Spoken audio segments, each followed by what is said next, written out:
He looked like background. A scrawny 12-year-old in a threadbare hoodie hunched on a concrete step behind a derelict Atlanta warehouse, a shape you'd skim past without a second thought. But beneath the mist and neon buzz, an unexpected skill was coiled. Street-born pattern sensing, a sixth sense for danger. And when a tall police lieutenant paused because the boy said don't, the city's usual script buckled, and what followed would rattle everyone who thought they already knew their parts. Jaden Harper had taught himself how to tidy space with silence. He made his small body neat, shoulder blades drawn in, one knee up, hands tucked into the hoodie sleeves like a bird keeping warm. The alley smelled of metal and mildew, of wet cardboard and old fry oil drifting from the diner 2 blocks down.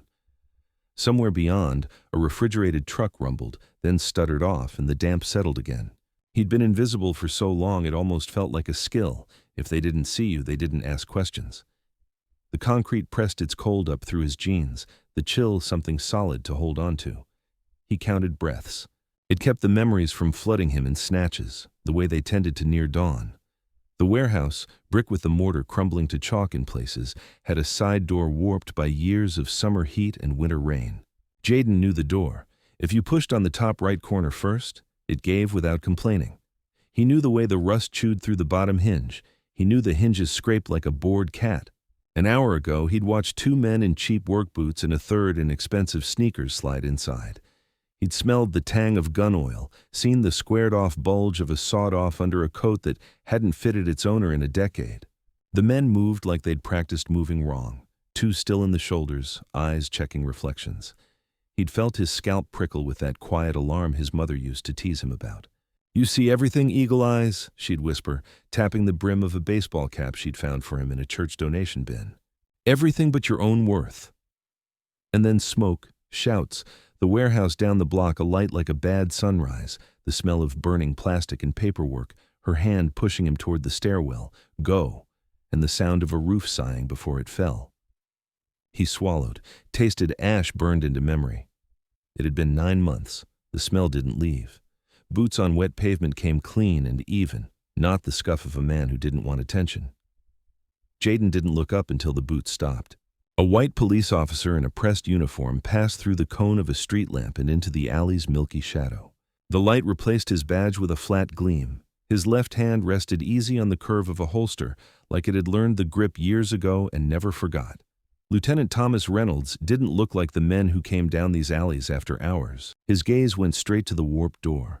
He'd gotten a call, possible break-in at the old Ralston place, 3rd time this month. He was about to push the door the way you push any door you think you own when the boy's voice cut through the mist. "Don't go in there." It wasn't a shout. It wasn't even loud. It was flat and soft as a tap on a glass, but something about it held an edge he trusted. He paused mid-step the way you pause when a loose board warns you by giving a little before it breaks. He turned, took in the boy, registered the details with the same quick cataloging the job had trained into him. 2 thin wrists, knuckles scabbed over in crescents, shoes that had seen better feet, a hoodie whose cuffs had been chewed into fringe. Like he'd needed something to keep his mouth busy when his mind wouldn't stop. Another kid who lived in the edges of the city's picture frame. Reynolds's first instinct was a smile with a little irony in it. "It's cute," the tiny voice telling the grown man with the badge what to do. But then the boy lifted his face fully, and the lieutenant met a stare that didn't flinch and didn't ask for anything. The eyes were dark, steady, cataloging him back. No tremor, no theater. "What's in there?" Reynolds asked, and it was a question, not a challenge. "Not squatters," the boy said. 3 men, 2 shotguns. "They got a bag of something they want gone before sunup." The boy's voice had a particular calm to it, the calm of someone who'd been taught badly that emotions made people not listen. He spoke like a weather report. Jaden could hear the hum of the diner's neon sign in the distance, a dry insect drone. He could feel damp soaking past the denim at his knees, the cold climbing. The officer's breath fogged, a small cloud before it thinned to nothing. Jaden had lived a long time in air that seemed to thin right when he needed it. The streetlight at the end of the alley flickered twice, a nervous tick. Reynolds shifted his weight, tipped the door with cautious fingers, and leaned in just enough. The smell hit him first, old smoke, sadly familiar, a colder thread of gun oil, the damp wool of coats. He caught the low murmur of men who weren't sure they were alone, voices held tight in the mouth. one curse. The soft clink of metal against metal, a barrel knocked carelessly against a table edge. Then he saw them. 3 shapes, one rolling a cigarette with cramped oily fingers, one cradling a stubby ugly shotgun in arms that knew what to do with it, the third crouched over a duffel whose contents were fat and plastic wrapped. The flicker of a phone lit a cheekbone and went dark. Reynolds stepped back, slow, letting the door edge close until it kissed the frame and stuck like it wanted to be normal. His hand was on the radio before the cool air from the alley really found his lungs again. Unit 12, requesting backup at the old Ralston warehouse side alley entrance. Possible armed suspects, 3. Wait for signal. He didn't say the rest. A boy told me so. The radio crackled. Distant sirens woke up and started toward them, their wail widening then narrowing as the streets bent them. Jaden sat very still, counting the rhythm. He knew how long it took from that corner, if there wasn't road work on Peachtree, if the light at Pine played nice. He'd learned the city by ear. "You sit tight," Reynolds said, oddly gentle now. "You did right." The words were unplanned, and they felt heavier than the badge on his chest. 10 minutes later, with the alley bright as a stage under cold LEDs and red-blue pulse painting everything in jittery stripes, 3 men walked out with their hands empty and eyes hard. The guns were tagged and zipped into evidence bags. The duffel, its contents not money as it turned out, but prepackaged pills enough to make a morgue busy, went the same way. The warehouse looked coyly innocent again. An officer cuffed the last man, the ratchet clicks tidy and final. When the last patrol car eased away, its taillights shrinking into mist, Reynolds turned back to the boy. He'd stayed in his spot, hands in sleeves, gaze following each motion like it mattered, because he knew it did. "How'd you know?" Reynolds asked. Jaden shrugged, the gesture small and guarded. "Doors loud if you don't know where to push." They didn't. Sounded wrong. They smelled wrong. And I saw the gun under the coat. Short barrel. "You've seen that before?" Reynolds said, not quite ready to picture the boy in rooms where sawed-offs lived. "On a website a library computer loaded once," Jaden said, and his mouth tugged at one corner like he knew it sounded ridiculous and true. "And in real life." His gaze ticked to the right, to where, a block away, a darker husk of a building that still felt like a burn in his throat, slumped against the sky like a man too tired to finish standing. "How long you been out here?" Reynolds asked. "Since the fire," Jaden said, and the 2 syllables made his jaw flex. "Since my mom—" He didn't finish. His hands, hidden in the hoodie, curled tight. Reynolds followed the boy's eyes to the charred silhouette, and his gut dropped in a slow, cold way he'd only felt a few times in his life. The particular dread of a puzzle piece finding its place where you really didn't want it. That warehouse had been his brother's. His brother, Michael, older by 5 years, handsome and restless, who had died in a different sort of blaze, a high-speed crash on the 85 with a blood alcohol level that made the paper polite when it wrote about him. The fire in the warehouse had never been claimed as arson officially. It had just been one more bad story for a family that whispered around it. But Reynolds had listened to too many men in too many rooms to not know the scent of accelerant when it clung to a report. He'd kept quiet, kept moving, a habit he was good at. The boy waited for the next question, shoulders tightening like his hoodie was a shell, and he was ready to tuck inside it if the wrong words came out. "Your mom worked there?" Reynolds asked, and the words tasted like old smoke. "Cleaning at night," Jaden said. "She'd take sometimes the extra shifts. She was saving for—" He didn't know what to call it without crying. Driving lessons, a better apartment, a computer. There had been several some days. When the alarms went, she went back in. To help. "Everyone says you shouldn't." His voice flattened. She still did. Reynolds felt something fissure inside his chest. Guilt shot through with a sting of helpless admiration. He had loved his brother and resented him. He had followed him and then stepped out from under his shadow when the shadow proved too cold. Now, here was this boy, in that same shadow, an inheritance no one deserved. He took a breath that made the cold air feel like a slap. "Look," he said, and found he wanted to say something right and didn't know how to start. "You kept me from making a bad mistake today. That matters." He kept his eyes on the boy's face. "What's your name?" "Jaden," the boy said, and the syllables felt like he hadn't used them in a while. "Harper." "I'm Lieutenant Reynolds," he said automatically. Then, awkwardly, "Thomas?" He wasn't sure why he said his first name, why he wanted to set it on the concrete between them, like a token the boy could pick up if he wanted. You got somewhere safe to go tonight? Jaden almost smiled, one of those half-smiles that knew the punchline wasn't funny. Define safe, he said. By the end of the week, after paperwork that stung with their cheerless efficiency and phone calls that kept hanging in the air like held breath, Jaden had a room at a reliable shelter off Edgewood, a stiff new mattress he lay on without sleeping, and a scholarship for $5,000 that lived more in adults' hopeful eyes than in his understanding of money. The shelter smelled like bleach in the mornings, stale cereal in the afternoons, and the pine cleaner that pretended to be a forest by dinner. The bunk rattled if the kid above rolled over too fast. Jaden learned the rhythms. The hour the hot water ran out, the staff member who would always find an extra apple, the doorway where a night security guard told jokes that were older than both of them. Reynolds signed a mentorship agreement in his neat formal hand. It felt inadequate and right at once.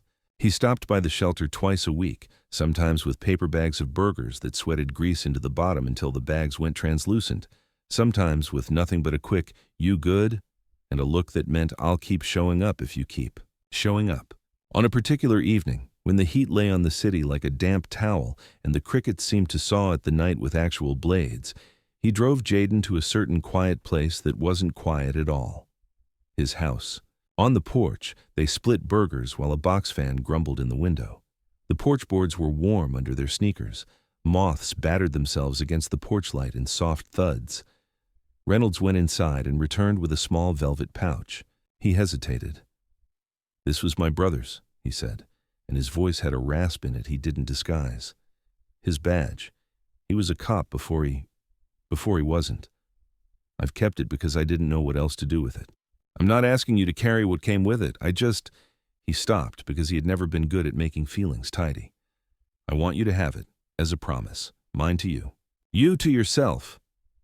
Jaden took the pouch and let the weight of the metal sit in his palm before he looked. The badge was scratched around the edges, the number a little soft from years of being touched by nervous fingers. It flashed dull and then bright under the porch light as he turned it. He set his own thumb into the grooved edge and felt a strange press of gravity, history heavier than he was ready to hold. He tucked it in his hoodie pocket like a small, hard heart. But a badge in your pocket didn't chisel your name into people's respect, not automatically. At the youth center, where Reynolds nudged him toward programs he'd never been invited to before, staff met him with professional warmth that cooled when he asked to be included in anything beyond sweeping floors. "We really appreciate the help," a woman with fitness trainer arms said, pressing a roll of trash liners into his hands. "Start with the bins. We'll keep you posted about the workshop." The workshop came and went without him.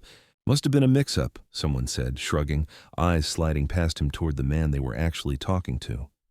He did the bins because the floor would smell if he didn't. He did the bins because sometimes if you take care of the small things, the big ones stop roaring for a second. He noticed the way eyes skimmed him. A quick up and down community workers didn't mean but still did, one that silently filed him under help rather than participant. He noticed the chuckles that didn't mean harm and still bruised. "You're a quiet one, huh? Strong back on that kid. At least he's useful." At a neighborhood watch meet and greet in the church basement, fluorescent lights a little queasy, the coffee burnt and sweet, he reached to shake a city volunteer's hand and the man pretended to need both hands for his clipboard in that second, then pivoted away. "You seen the roster?" the man asked someone else brightly. "We're full up for the training. We can squeeze in extra chairs for observers." He didn't know he said observers like shadows. Jaden let his hand fall. He put it in his pocket and felt the badge, a circle of warmth the size of his palm, and didn't know whether to be comforted or embarrassed that he'd hoped the metal could do something on his behalf. The public crack came sharper than he expected. A mid-level city official, with a grin that had been carefully practiced to show the right number of teeth, toured the youth center, hands clasped behind his back like a substitute teacher visited by the principal. Jaden pushing a mop in the hall, pine cleaner astringent in his nose, the mop handle smooth and tacky with old hands, moved the bucket aside to let the group pass. The official looked him over with affable interest, the way people look at a new brand of mop, and said, "Keep at it, son. Stick to the work you're meant for. Leave the heavy thinking to us." Two teenagers leaned against the doorway behind the group, exchanged looks, then smirked in unison. A girl in the group half smiled, half winced. Her phone was already up and filming by reflex. Jaden's cheeks went hot. He focused on a dried scuff on the linoleum and pushed the mop back and forth over the same place long after it was clean, the swish slap a metronome he could slap his humiliation against until it flattened. His breathing went tight. He didn't look up. There was the sound of a small laugh the official didn't mean to be mean. Another person coughed into their hand because they wanted to say something and couldn't. The group moved on. The smell of coffee and aftershave trailed behind them like an apology too late. He swallowed. Something small and hot lit inside him, the familiar ember, and he didn't fan it with fantasies of speeches. He pinned it to something future. He didn't know what yet, but he felt the timer start, tick, a quiet mechanism, and knew one day the clock would hit zero whether anyone else heard it or not. The day Reynolds noticed happened sideways. The youth center had a community safety briefing in the multi-purpose room. Plastic chairs squeaking, tired parents with toddlers, volunteers in T-shirts with slogans, a projector that was allergic to functioning when more than 20 people were watching. The room's air was stale with old popcorn and new sweat. The screen flickered, then committed to black. The mic squealed its discontent. Someone waved to Reynolds like he knew anything about HDMI ports. Jaden stood in the back, pretending to be part of the wall. He'd been there early to avoid the clumping of teens who liked to go quiet when he approached, then go loud when he turned away. He watched the tech guy jab the laptop keyboard with mounting frustration, and the staffer wiggle the HDMI cable like it was a snake that could be charmed into working.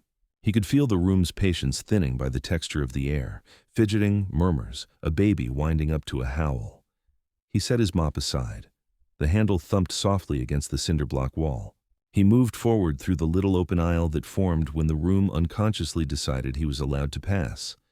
He knelt by the table, tracing the cable from the projector to the laptop with 2 fingers, as if reading Braille.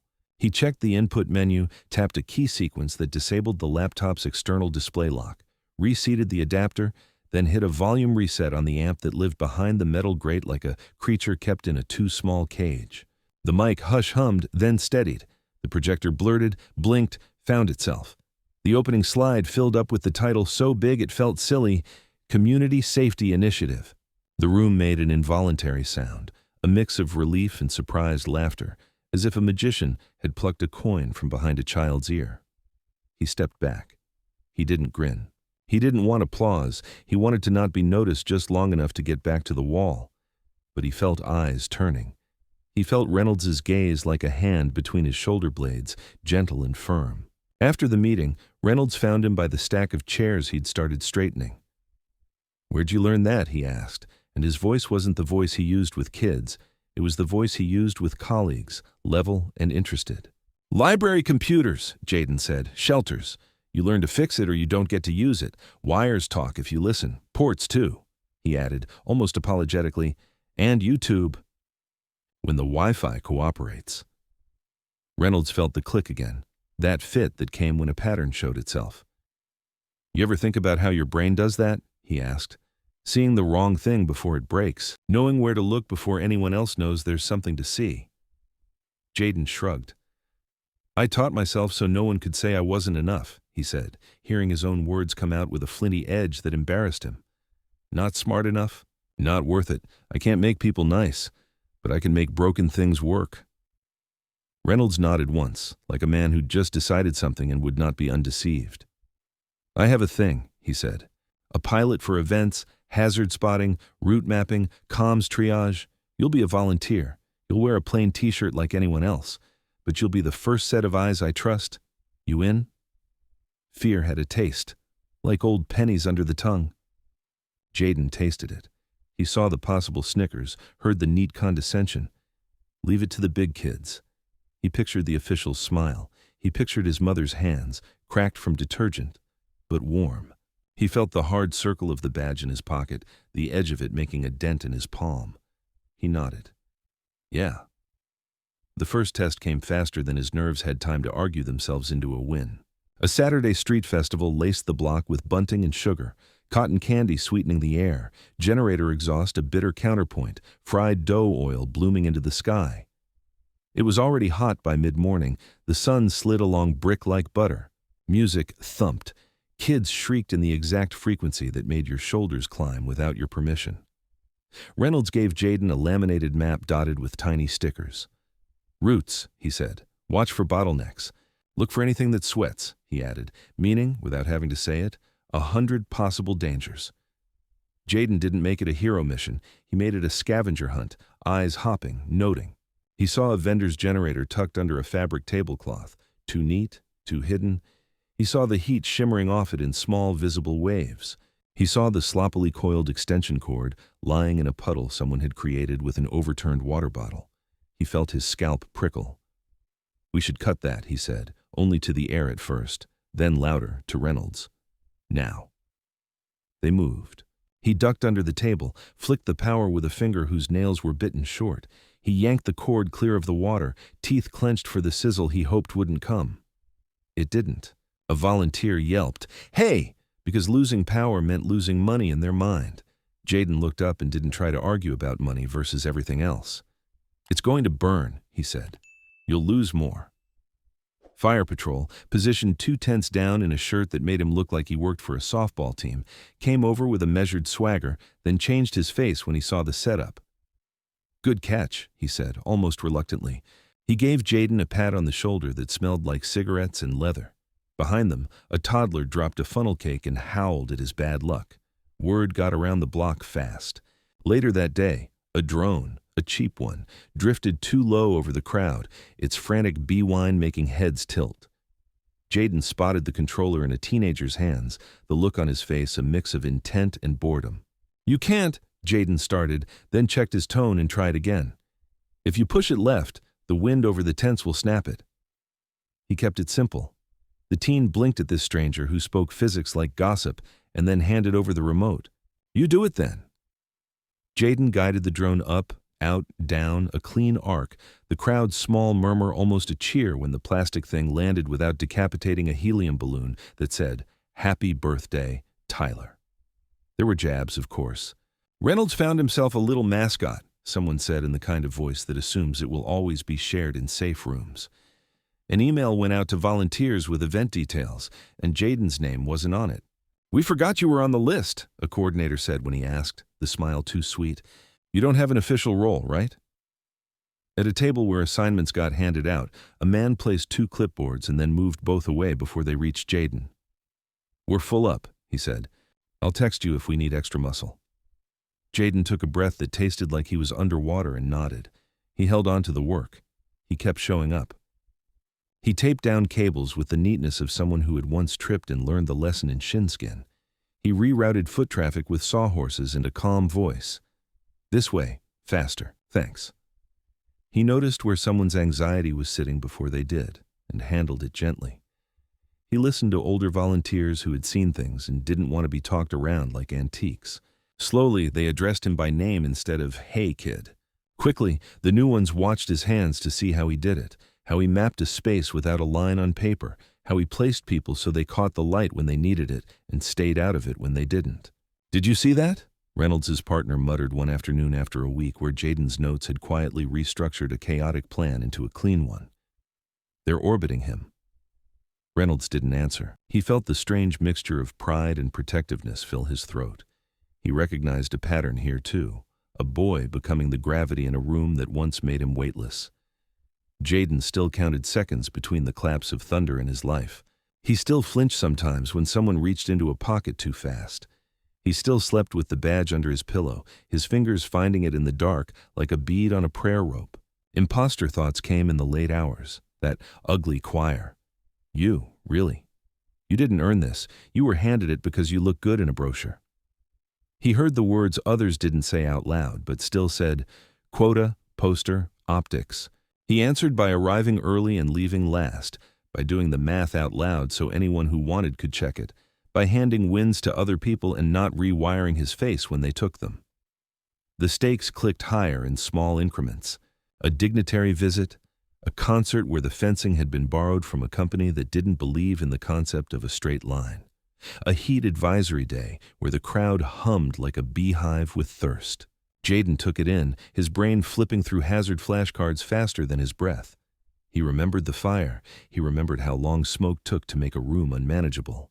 He remembered everything he couldn't save and tried to save what was in front of him now. Reynolds watched all this and set his own clock ticking. He had an idea that wouldn't leave him alone. "See the unseen," he wrote on a napkin one night at his kitchen table, mosquitoes thudding against the screen. He wanted a program that didn't make speeches about potential while stepping around actual people. Training, micro-internships, mentors who listened first. He drafted an outline with phrases that pleased him for their plainness. "We will find them. We will teach, not test. We will not confuse paperwork with proof." He saw Jaden's face in the margins. He saw his brother's badge where he'd last left it in his mind, in a boy's pocket that made him stand straighter to keep it from dragging him down. When he pitched it to his chain of command, he laid out the numbers: incidents avoided, dollars saved, injuries not recorded because they didn't happen. He also said the quiet thing out loud: "We keep losing good eyes to our own blind spots. We keep hiring the loud and missing the precise." He didn't add the personal, the brother, the fire, the boy, until someone asked him why he cared. "Because I owe," he said, and that was enough. He told Jaden on a warm night that smelled like cut grass and car exhaust. They sat on the youth center steps. The concrete held the day's heat like a grudge. Somewhere nearby, a dog barked with the rhythm of a metronome.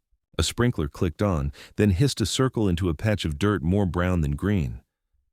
"I'm starting something," Reynolds said. "A program. See the unseen.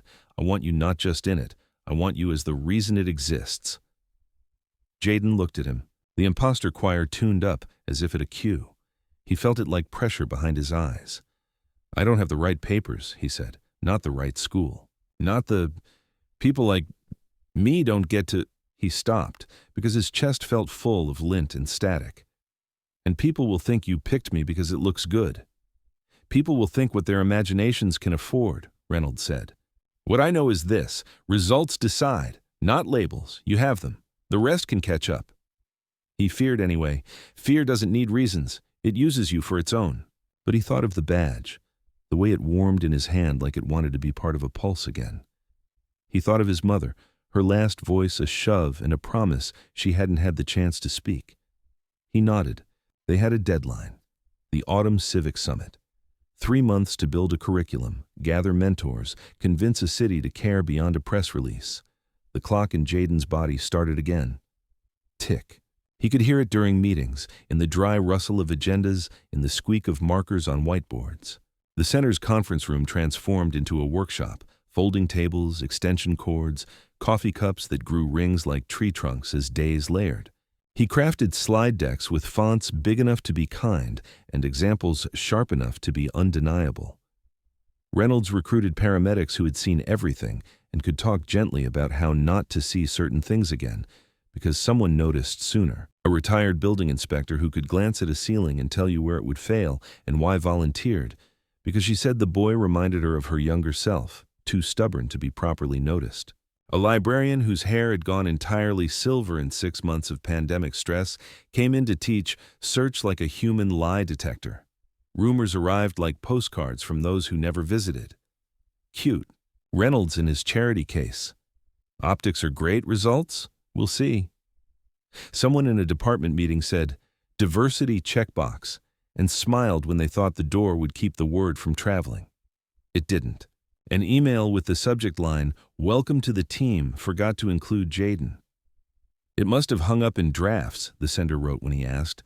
At an event dry run, a coordinator told him, "Observers out of the briefing room," and then handed him a chair to carry in anyway. He watched the chair's legs scuff a black arc on the floor and thought of the mop again, the way he'd made dirty clean to feel human. He felt the knot in his throat and swallowed it with water too cold from the fountain, a shock that made his teeth ache. The first cohort arrived the week before the summit. They looked the way people always look when they've been told this room is theirs: cautious, a little proud of the caution. A girl who wore oversized headphones around her neck as if silence were something she needed to have handy.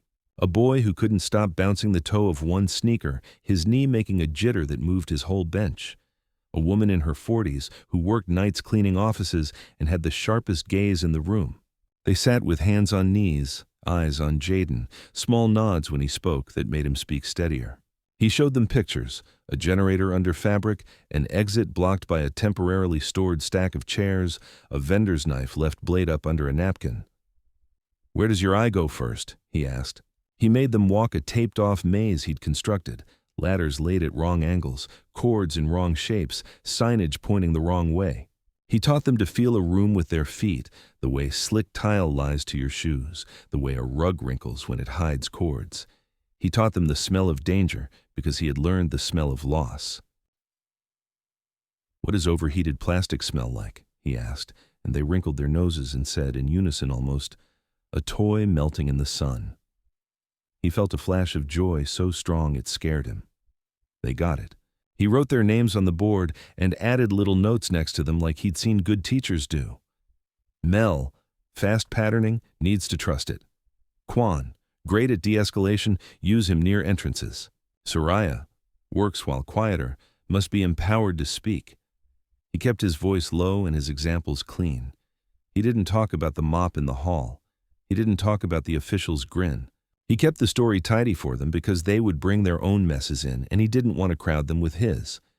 The clock ran down, 3 days to the summit, then 2. The night before, he stood alone in the Harper room. It wasn't called that yet, but he let himself taste the possibility and tested the mic so softly the audio tech laughed. "You're going to have to be louder than that, kid," she said, not unkindly. He breathed in the dust that lives behind curtains and thought of smoke. The morning of the summit was brisk, the kind of early fall day that felt like a good shirt you'd forgot you owned and were glad to find. The hall thrummed, polished shoes, sensible heels, the squeak of chairs, the soft thunder of hundreds of quiet conversations. The lights were too bright over the stage, hot welding arcs in the eyes. Jaden felt sweat prick at his back in a line, the way fear sometimes chooses a path and sticks to it. Reynolds touched his shoulder, a brief press. "You've got this," he said. He added, almost as if it were a joke, which it wasn't. 2 minutes. Then you breathe. Jaden stepped into the light. The mic tasted like pennies and old metal. The first row looked up at him with kind expectation, the third with interested doubt, the fifth with a blankness that read to him like, "We'll see if you deserve to be here." He thought of the mop. He thought of the badge. He thought of his mother, of her voice in the stairwell, of how heat sounds when it eats a room. "When they laughed at me," he said, and his voice didn't crack, "I worked. When they told me to leave the thinking to others, I learned to think faster, clearer, quieter. I learned to see the wrong thing before it broke. Today I'm here to say, we don't stay invisible. Not anymore." He let the last words land like coins in a jar. Not anymore. The silence that followed had weight. Then the hall moved. The air in it changed. People stood. Not all of them. Enough. Hands came together, the sound a surf he rode without quite believing it. In the third row, the city official who had told him to stick to what he was meant for sat with his hands folded and his mouth a careful line. He had been having a bad month. Memos had found their way to reporters, audits had turned up things better left in drawers, a project's failure had his name all over it. He stood after too long and said into the mic when someone handed it to him, because embarrassment, like heat, finds a way. "I was wrong. I'm sorry." The words sounded thinner than they meant to. Jaden didn't look at him. He looked at the teens in the back row who had their phones out but were not recording. They were listening. That was enough. Afterward, the city made the lab name official, the Harper Room. They mounted a glass cube on a pedestal by the door, soft light in it, and placed inside the badge, Michael Reynolds's badge, the edges nicked and the number worn where fingers had rubbed it, polished now but visibly used. A plaque under it said 3 words that made Jaden feel both seen and naked. For the ones overlooked. People came in and took pictures with it. Older men touched the glass lightly like it could break the way the boy had once been easy to break. A girl with the headphone necklace took a selfie and then put her phone away and cried into the heel of her hand for 30 seconds and then smiled. The program took root. They scheduled weekly sessions. They opened the doors to anyone who wanted in and could treat others like tomorrow mattered more than their pride. Jaden ran the first meetings, his voice steadier, his jokes better, his sense of when to let a silence work building with each session. He watched the way people straightened when they were named as talented instead of as problems. He watched cynicism slacken at the edges like a shirt taken out of the dryer too late, then tugged into shape anyway. He watched Reynolds stand back more and more, letting him run, and felt the strange, unsteady joy of being trusted and terrified in the same breath. It wasn't clean. It never is. In the next months, someone forgot to invite him to a walkthrough at a venue so large it had its own gravity. "Thought you were too busy with your program," the coordinator said, and he smiled like it didn't bite. A rumor went around that the Harper Room's budget existed because a donor liked the optics. "He'll burn out," someone said at a bar, and someone else nodded because burnouts are entertainment if you don't have to smell the smoke. A woman in a meeting said, sweet as syrup, "I just love how articulate he is." And another woman raised an eyebrow that said the thing she didn't say. Articulate for what exactly? Jaden felt the old knot return, smaller now, easier to untie with breath and the hard, boring work of keeping on. Then came the day the gears ground again, harder. A citywide event had been planned with more ambition than sense, the kind that wanted to look like a movie. Temporary stages, pop-up pavilions, a food truck rodeo. The forecast suddenly shifted to storms. The radar looked like a bruise. The director hesitated too long, and then everything moved at once. Cables strung, tents rattled, rain smell rising behind the wind. Jaden saw it resolve into failure before the raindrops reached faces. He could taste ozone, that metallic promise. He could feel temperature drop. The damp rolled over the asphalt. He counted, 5 Mississippi, between flashes and the cracks of thunder. Too few. He grabbed a radio. "Kill Stage B power now," he said. "Secure all banners. Clear the south corridor. There's a low patch. It'll flood." He didn't wait for permission. He gave directions in sentences that were doors, one action each, easy to walk through. The sound crew balked. There were headliners, for God's sake. But then a gust tore a banner free and it snapped like a whip, and their faces changed. He moved bodies like chess pieces with kindness and math. The team, his team, moved like a single will with 20 hands. The rain came and then ran, thick ropes of it lashing across the plaza. People screamed, then laughed, embarrassed. The lights died where he wanted them dead. The parts that should live did. He felt his heart in his throat, a hawk in a too small cage. He breathed through it like a runner cresting a hill and didn't stop until the storm got bored and moved. Afterward, wet to the skin, hair flat, shoes squelching, he stood under an awning and listened to the new quiet. The smell of wet asphalt, the specific wet rock smell, swelled and then receded. A volunteer handed him a towel that smelled like an unknown laundry room. "I didn't know you could do that," the man said, awe and chagrin at the same time. Me neither," Jaden said, and then laughed because sometimes the truth is funny and sad at once. He became, over months, the person both the rookies and the veterans found in rooms. He sat with a kid who had just botched an assignment and wanted to quit. He said, "We don't quit on first tries, or third. Try again. I'll stand next to you." He listened to a woman 20 years older than him say she was too tired to feel new. He said, "Then we'll sit a while and then be new together." He kept his own speech clean of the modesty that tips into self-erasure, careful, of how he showed up in spaces, learning to inhabit the authority he had earned without stealing air that others needed to breathe. The center's halls began to repeat his phrases back to him the way rooms echo a song. "Check the corners. What smells wrong? Small fixes save big days." Reynolds watched from the doorway sometimes, arms folded, the tender pride of a man who had decided once to step into the blast radius of another person's potential and hadn't. Been burned, healed rather, where he hadn't known he was raw. He started the second cohort, then the third. He stood under a banner with the program's name on it that didn't make him cringe. He sent reports to people with power who usually read reports like they were warnings, and for once read this one like an invitation.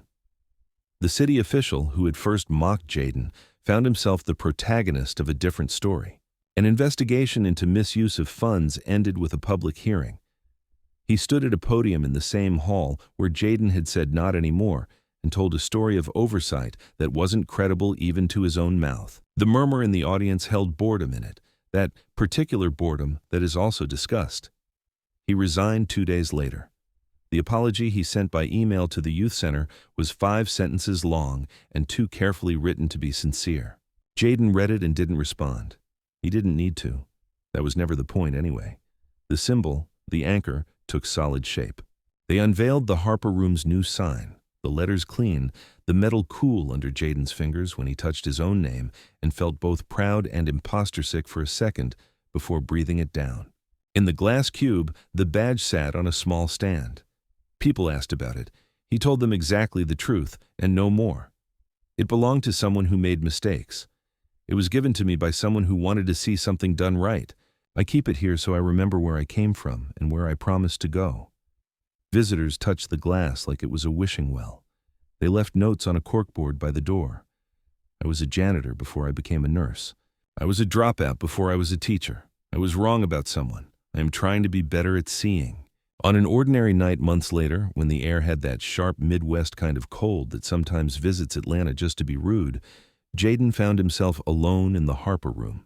The hum of the building settled into something like a big animal's contented breathing. The streetlights outside threw pale, curved lines across the floor. He took the badge out of the cube with careful hands. The staff had made him a key and waited again. He traced the numbers. He thought of Michael Reynolds and wished him a retroactive mercy. The wish that someone had caught him earlier, seen what was fragile before it snapped, not to excuse, to prevent. He stood by the window. The city winked back at him in sodium and LED, warm squares on cold facades, the occasional blue blink of a cruiser sliding through an intersection like a thought you didn't want to have but had anyway. His breath fogged the glass. He said softly, "Let them notice the ones in shadow sooner. Let them see them before the sirens do." He said it like a prayer and like a plan, both. He tucked the badge into his palm until it warmed and then back into its place. He turned off the last light. The reflected glow of the hall pooled on the polished floor, a quiet, gold lake. He stepped into the dark feeling taller than his bones would admit and lighter than his years had any right to allow. Talent doesn't wear a uniform, a skin color, or a gender. Remember this, so you don't walk past the ones who only seem invisible.